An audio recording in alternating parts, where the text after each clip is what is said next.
मैं समझता हूं कि अगर 9 मई के जो मुजरिम हैं उनको अगर अदालतें कड़ी सजाएं वक्त पर दे देती तो आज हमें ये दिन न देखना पड़ता। सियासत में फितने और तखरीबकारी की कोई गुंजाइश नहीं। फितने और जत्थेबंदी का खात्मा करना होगा। 9 मई के मुल्ज़िमान को करार वाक़ई सजा दी जाती तो फिर हम ये दिन आज नहीं देख रहे होते। वज़ीर आज़म शहबाज शरीफ ने वाज़े कर दिया। वफाकी काबीना के इजलास से खिताब में कहा कि फसादियों को मुल्क की तरक्की हजम नहीं हो रही। बाहिमी मुशावरत से सख्त फैसले करना पड़ेंगे। मुल्क को खुशहाल बनाना है या फिर आए रोज धरनों का सामना करें।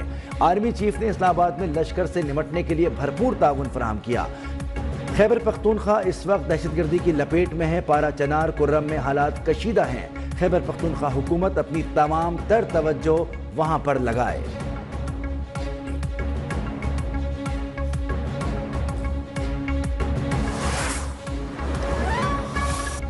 इस्लामाबाद में पीटीआई के एहतजाज के दौरान बंद किए गए रास्ते खुल गए। सड़कों से रुकावटें हटाने का काम जारी। जुड़वां शहरों में तालीमी सरगर्मियां कल से बहाल होंगी। रावलपिंडी में भी हालात मामूल पर आ गए। तिजारती मराकज़ भी खुल गए। गुज़िश्ता रात इस्लामाबाद में रेंजर्स और पुलिस के ग्रैंड ऑपरेशन के बाद धरना खत्म हुआ।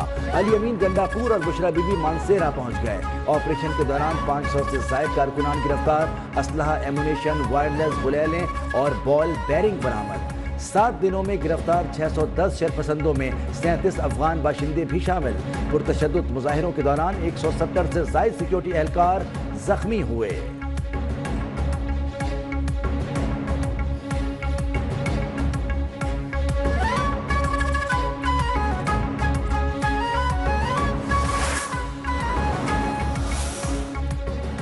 इस्लामाबाद में ऑपरेशन के दौरान मुजाहिरीन की अमवात की खबरें झूठी करार। सिक्योरिटी ज़राए के मुताबिक अपनी नाकामियों और कोताहियों को छुपाने के लिए ये सब किया जा रहा है। ऑपरेशन में किसी किस्म के आतिशी असलहे का इस्तेमाल नहीं किया गया।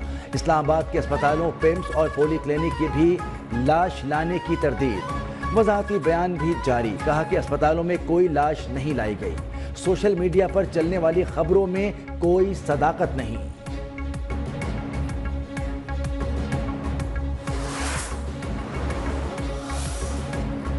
एहतजाज की आड़ में दहशतगर्दी नहीं करने देंगे। पॉलिसी बना रहे हैं कि अब बाहर के लोगों को बगैर सिक्योरिटी क्लियरेंस यहां रहने की इजाजत नहीं होगी। चीफ कमिश्नर इस्लामाबाद और आईजी ने वाज़ेह कर दिया। मोहम्मद अली रंधावा ने कहा कि रियासत के रिट को चैलेंज नहीं होने देंगे। मुजाहिरीन को संगजानी की पेशकश की गई लेकिन उन्होंने नहीं मानी। अली नासिर रिजवी बोले कि गुज़िश्ता रोज शरपसंदों के हमलों में 54 एहलकार जख्मी हुए। ये कैसा एहतजाज था जिसमें सीधी फायरिंग की गई।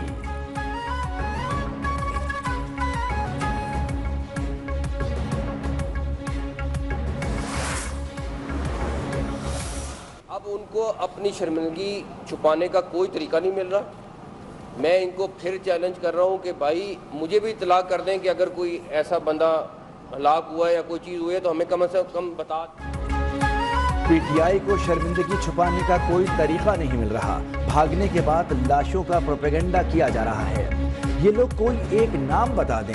वज़ीर दाखिला मोहसिन नकवी का पीटीआई क़यादत के इल्ज़ामात पर पलट करवार। पीटीआई के खिलाफ तौहीन अदालत पर हाई कोर्ट जाने का भी ऐलान। फोर्सेस की फायरिंग से हलाक किसी एक कारकुन की लाश दिखाने का चैलेंज भी दे दिया। बोले गोली चल रही होती तो ये पूरी दुनिया में फैला देते। किसी को पत्थर लगा है तो मुझे भी लगा है। 1 जनवरी से अफगान शहरियों के इस्लामाबाद में क़याम के लिए इजाज़त ज़रूरी करार। वज़ीर दाखिला के पेम्स अस्पताल में ज़ेर इलाज मरीजों की अयादत। ज़ख्मी ASP मोहम्मद अलीम को फौरी लाहौर शिफ्ट करने की हिदायत।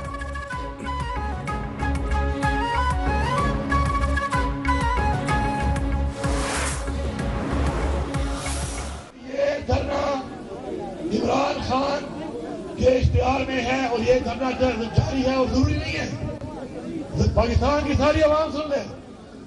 जरूरी नहीं है कि हर वक्त धरने के अंदर आवाम हो।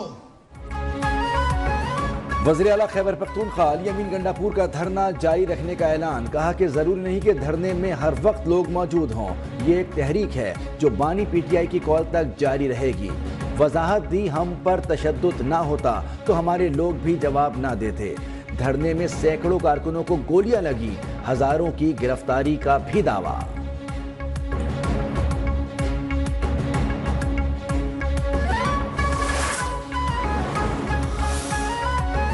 یہ فائنل نہیں، مس کال تھی۔ لیڈر کی رہائی کے لیے آنے والے جوتے کپڑے چھوڑ کر چلے گئے۔ کے پی حکومت کے جدید اسلحے سے لیس پولیس اہلکار احتجاج میں شامل تھے۔ وزیر اطلاعات عطا تارڑ کا دعویٰ، کہا یہ واحد سیاسی جماعت ہے جو لاشوں کی تلاش میں رہتی ہے۔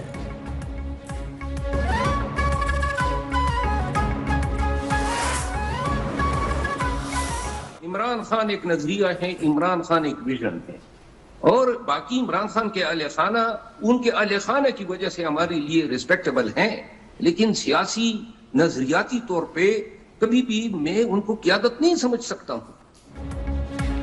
بانی کے اہل خانہ قابل احترام، لیکن بانی پی ٹی آئی کے علاوہ کسی کو لبیک کہنے کو تیار نہیں ہوں۔ پی ٹی آئی رہنما شیر افضل مروت کی نیوز ون کے پروگرام نیا دور میں گفتگو، کہا کہ اسلام آباد میں تمام کارکنان نہتے تھے۔ الزام عائد کیا ہم پر شیلنگ اور فائرنگ کی گئی۔ بانی نے کہا تھا کہ جہاں پر قیادت کو سہولت ہو وہاں پر دھرنا دے دے۔ اسلام آباد میں پرتشدد واقعات کی مذمت کرتا ہوں۔ اگر حکومت کہے ہر صورت جیل میں رکھیں گے تو وہ کہیں ہر صورت جیل سے نکالیں گے تو انارکی پھیلے گی۔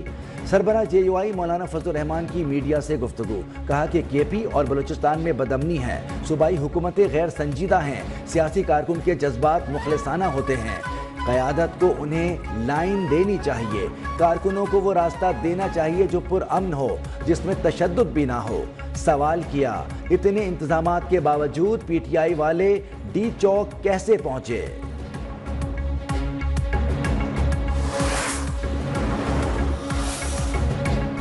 پی ٹی آئی پر پابندی لگنے والی ہے، سینیٹر فیصل واڈا کا دعویٰ، کہا کہ وہ صرف بانی پی ٹی آئی کو بچانے کی کوشش کر رہے ہیں۔ پی ٹی آئی کی موجودہ لیڈرشپ منہ دکھانے کے قابل نہیں رہی۔ پی ٹی آئی سے 9 مئی کرانا گد کا کام تھا، اسی گد نے اقتدار میں فراگوگی سے کام کروائے۔ پی ٹی آئی لیڈرشپ کی بانی کو اندر رکھنے کی کوشش ہے۔